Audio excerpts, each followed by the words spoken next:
પણ પ્રયત્ન કરવાનો આપણો અધિકાર છે, સુધરે કરવું ના સુધરે, ઇટ્સ ડિપેન્ડ. પોતાની ક્ષમતા પ્રમાણે પોતે પ્રયત્ન કરવો જોઈએ. That's it. પરિણામ આવે ખરું ને ના આવે. રામ રાવણને સમજાવવામાં ફેલ ગયા હતા, યસ કે નો?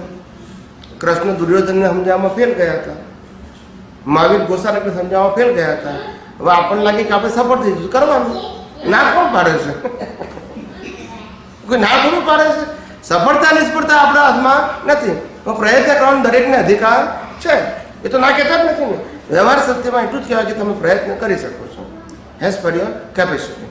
એમાં આપણે ક્વેશ્ચન માર્ક નથી કરતા, પણ પ્રયત્ન કરવા પછી રિઝલ્ટ જે આવે એને એક્સેપ્ટ કરો એઝ ઇટ ઇઝ. પ્રયત્ન કરવાનો દરેકને રાઈટ છે.